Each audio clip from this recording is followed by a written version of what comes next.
There's no way I can stop him. Unless you had an army of your own. You don't even know Kung Fu. Then you will teach us.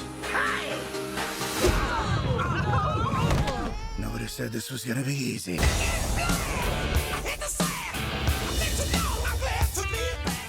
With the re-emergence of an ancient foe named Kai, a warrior who fights with the power of Qi, the very force of life energy itself, the dragon warrior, Po, must go on a journey of self-discovery, which includes reconnecting with his roots as a panda in order to master the power of Qi and defend the valley from Kai.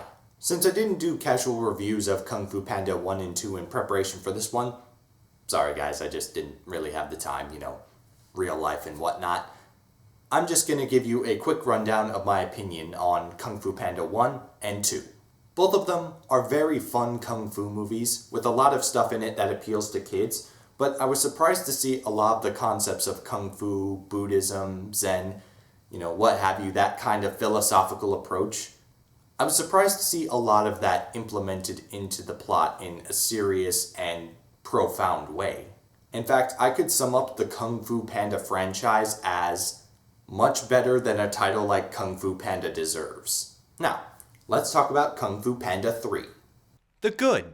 Sometimes when you cast a celebrity in a certain voiceover role, the personality of that particular celebrity can just roll into their character a little too much, and it feels like they're not playing a character, they're just playing themselves as an animated animal of some sort. But ultimately, I felt that Kung Fu Panda has always done a really good job of making sure they get solid vocal performances out of every one of their actors. Even Jack Black. I'm not saying Jack Black is a bad actor or anything, I'm just saying the typical Jack Black personality we're familiar with is one that we see embodied in the character of Po most of the time.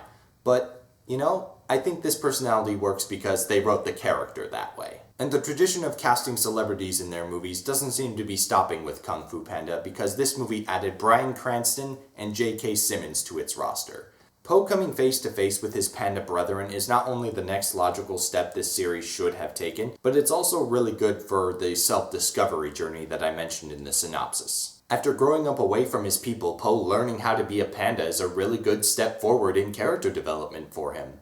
And not just for him, but for his adoptive father as well. Po's adoptive father has had to deal with the fact that he might lose a connection to Po because Po is off doing destiny stuff or becoming a kung fu master, and he doesn't want to lose that connection with his son. In Kung Fu Panda 3, that comes to a head when Po finally comes face to face with his biological family. And I think it was great the way they touched on how it affects both sides, the family and the adoptive family. And then of course there's everything that Kung Fu Panda's always been good at. Their animation is very stylistic and gorgeous, especially in particular moments of the film. They continue to provide good philosophical ideals and goals that not only are they teaching the audience, but they're giving characters something to strive for in the movie. And I also like the fact that they included Qi, the energy of life itself, as a plot element in the movie. The iffy. In a couple small ways, it feels like Po is always back to square one at the beginning of each Kung Fu Panda movie. And I'm not saying that as in the lessons and the Kung Fu skills do not carry over from previous movies into where he is now, but rather that he goes through the same beats whenever a new development happens in his life and there's a new lesson he has to learn. Some of the beats feel the same. In spite of that though, there is always a unique lesson to go along with it in each movie, so I guess I can forgive it.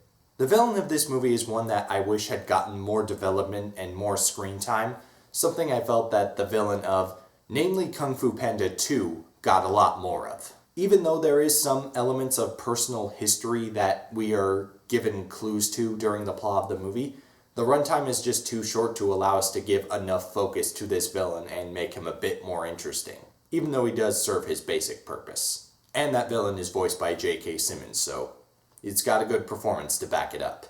And I think both of those things might boil down mostly to the fact that there's a little too much silly stuff in this movie for my taste, and it takes away time that could be focused on slightly more serious elements that could expand the emotional stakes of this movie. But really, it's no different than the other two movies, and this was perfectly enjoyable in spite of that.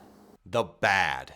Building off what I said at the end of the iffy category, I think the movie's runtime is just too short to include both all of the funny stuff they want to include, which is fine, versus this kind of more serious stuff that would raise the emotional stakes, the kind of stuff that I want to see. Now, I admit it does seem a little harsh of me to put this in the bad category because it's Kung Fu Panda. I've already said they've given this series more seriousness than a title like that deserves. All the same, I think this franchise could be something truly spectacular if it just extended its runtime a little bit and added more stuff to the movie. It could keep all the silly stuff it wants. That's fine.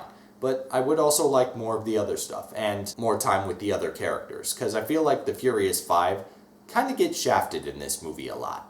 The verdict? This movie gives stuff like Kung Fu and honor and Buddhism, all that. Sorry if I'm a broken record, but it gives that stuff the respect it deserves, but also appeals to kids with, just simple slapstick, funny type humor. And if you like the other two Kung Fu Panda movies, you will definitely like this one. This is Detective Steve, and I love you, J.K. Simmons.